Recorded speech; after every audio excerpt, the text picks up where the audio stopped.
मेरे जीवन में जब से मेरे साईं आए हैं, तब से मेरा जीवन ही पूरी तरह बदल गया है। सुबह उठते ही साईं राम बाबा, शुक्राना बाबा, दिन होते ही बाबा से बातें और रात होते ही सो जाओ बाबा, गुड नाइट बाबा, साईं राम बाबा। सुख है दुख है, बस साईं साईं। साईं साईं जपिए और बाबा को अपने पास पाइए। ओम साईं राम, जय साईं राम। मैं साईं मंजू आप सभी का स्वागत करती हूँ बाबा के इस चैनल पर। और हाँ, बाबा ने मेरा जीवन बहुत बदल दिया है। ऐसा नहीं है कि तकलीफ़ें नहीं आती हैं, आज भी तकलीफ़ आती है, आज भी बड़ी बड़ी प्रॉब्लम्स हैं, लेकिन जब बाबा का साथ है तो फिर क्या बात है।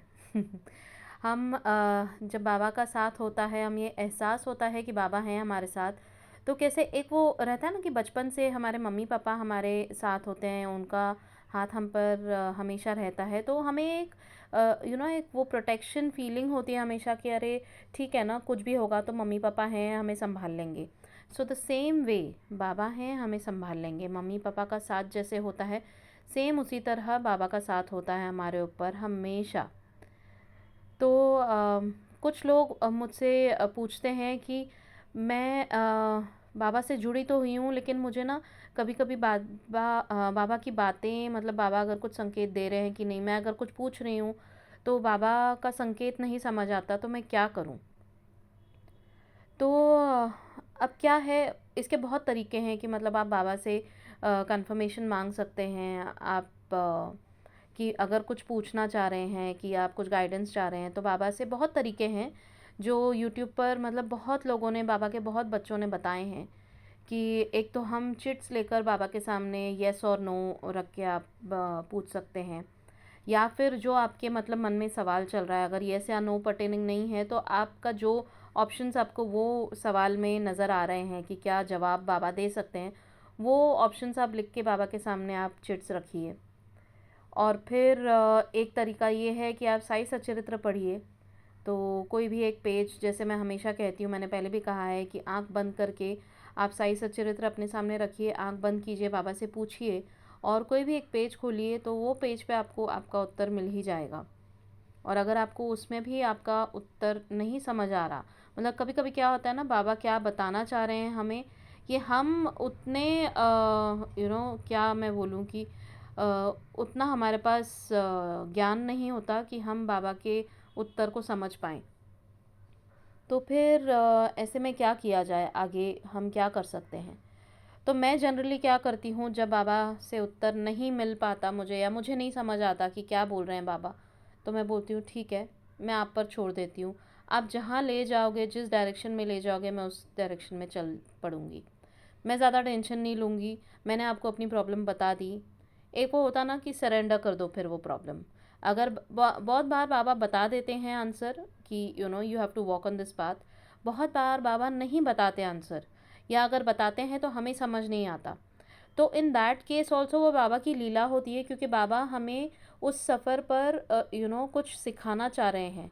तो आप बस आंख बंद करके बाबा पर भरोसा कीजिए कि वो जो जहाँ जिस राह पर ले जाएंगे ना, वो सही होगी।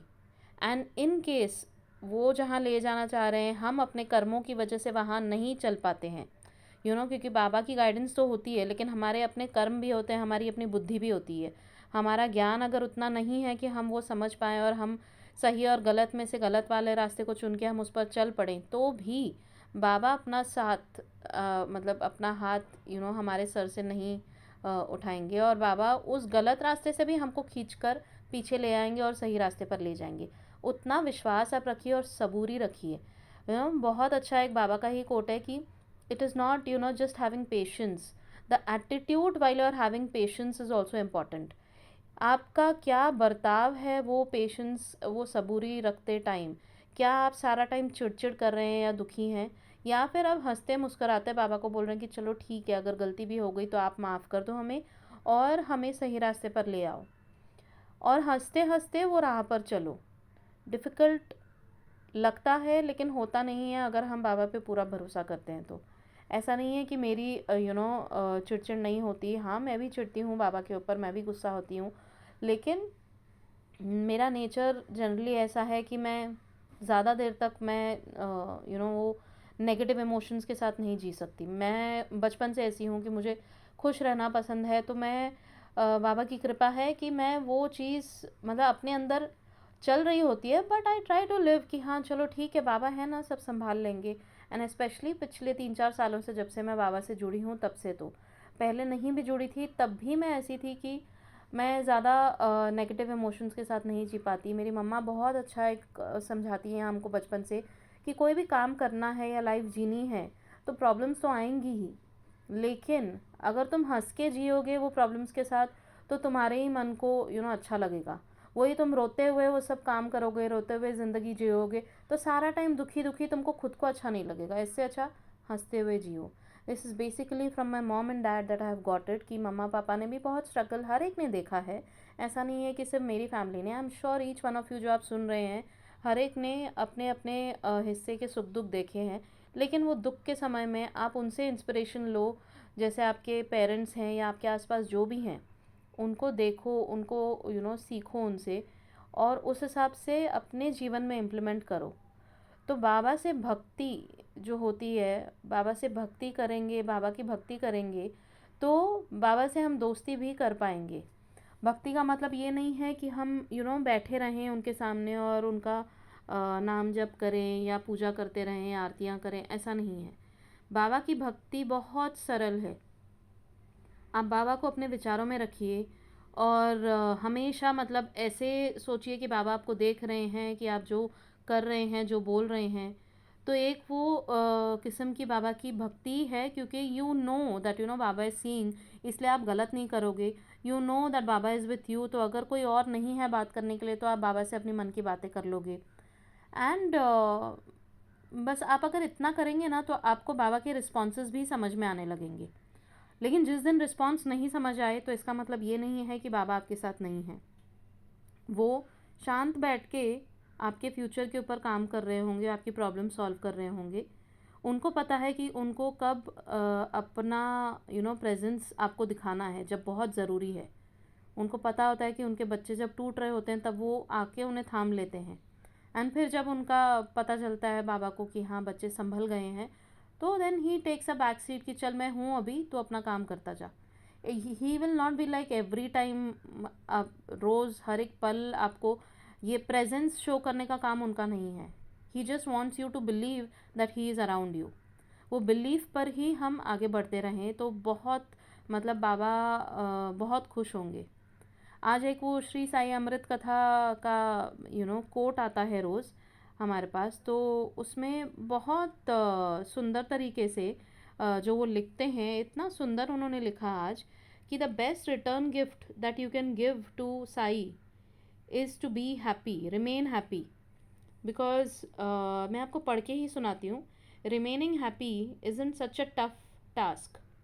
If we desire and if we look at it, we can easily remain happy. It is not an uphill task. We may not want to remain unhappy in stress and tension for a long time because these are negative phases. Negativity bogs us down, leading to depression and disorientation. Try and remain happy. Make deliberate attempt.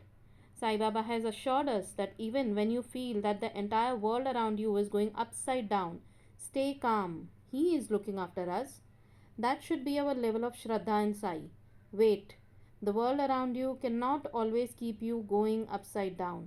It will be back to normal. तो इसमें यही कहा गया है कि बाबा हम क्या चाहते हैं हमसे, कि हम खुश रहें, चाहे जो हो जाए वो श्रद्धा बनी रहे बाबा के ऊपर। हम सबूरी के साथ काम करते रहें और बाबा को एज अ रिटर्न गिफ्ट क्या दें, हम क्या दे सकते हैं, बस खुश रहना कि बाबा आप हो इसलिए मैं खुश हूँ। मैं जानता हूँ या मैं जानती हूँ कि आप सब ठीक कर देंगे मेरी लाइफ में। सो आई जस्ट होप मुझे मन किया बाबा की तारीफ़ करने का, एंड आप लोगों को अपना एक नज़रिया बताने का कि हम बाबा से बाबा की भक्ति करें, बाबा से दोस्ती करें, और किस तरह हम जीवन में बाबा से गाइडेंस पा सकते हैं एंड साथ साथ नेगेटिविटी को अपने साथ बहुत देर तक नहीं ले जाना है. Just remain positive and negative moments आते हैं, of course even that is good for our health, क्योंकि जब नेगेटिविटी आती है तभी हम पॉजिटिविटी की इम्पोर्टेंस हमें पता चलती है. तो जब नेगेटिव थॉट्स आएँ तो बाबा का नाम जपिए, बाबा से कहिए कि help me get through this, and अपना ध्यान बाबा की तरफ लगाइए, किसी और काम में लगाइए. बाबा का नाम जपते जपते कुछ और कीजिए जो आपको अच्छा लगता है. म्यूज़िक सुनिए, जो म्यूज़िक आपका फेवरेट है वो सुनिए, कहीं बाहर घूम के आइए, साई सच्चरित्र पढ़ लीजिए, कोई अपनी फेवरेट डिश बना लीजिए, कुछ ऑर्डर कर लीजिए, अगर नहीं बनानी तो कुछ भी ऑर्डर कर लीजिए, कुछ मीठा खा लीजिए. बट वो मोमेंट से, वो नेगेटिव मोमेंट से बाहर निकलिए. इट इज़ वेरी इंपॉर्टेंट कि हम खुद कोशिश करें. अगर हम कोशिश नहीं करेंगे तो फिर नहीं हो पाएगा, क्योंकि बाकी लोग तो, जैसे मैं आज आपको बोल रही हूँ, हम बोल के निकल जाएंगे, लेकिन वो कोशिश हर एक को खुद को करनी है वो नेगेटिविटी से बाहर निकलने की. वरना नेगेटिविटी वो एक ऐसा माया जाल है कि हम उसमें फंस जाते हैं. लेकिन पॉजिटिविटी को हमें चूज़ करना पड़ता है, हमें सुख के मोमेंट्स चूज़ करने पड़ते हैं. जो बोला जाता है ना कि to remain happy is a choice, it is not a chance, it is a choice. Negativity बहुत जल्दी आ जाती है, लेकिन पॉजिटिव रहना हमें चूज़ करना पड़ता है कि बाबा जो चल रहा है वो चल ही रहा है, लेकिन मुझे तो खुश रहना है. तो आई होप आपको आज का ये वीडियो अच्छा लगा. तो अगर अच्छा लगा और अगर आपको कुछ बातें अच्छी लगी, समझ आई, एंड आपको लगता है कि ये आप अगर इम्प्लीमेंट करेंगे तो आपकी लाइफ में कुछ चेंज आएगा, तो प्लीज़ शेयर कीजिए ये वीडियो. न जाने किसको क्या ज़रूरत हो एंड उसके नेगेटिव मोमेंट्स में ये वीडियो उसको कुछ शायद पॉजिटिविटी, कुछ मोटिवेशन दे जाए और लाइफ में वो आगे बढ़ जाए. So thank you so much everyone for listening. May Baba bless you all and खुश रहिए, स्वस्थ रहिए. बाबा की कृपा आप सभी पर बनी रहे. बाबा का नाम जपते रहिए. ओम साई राम, जय साई राम.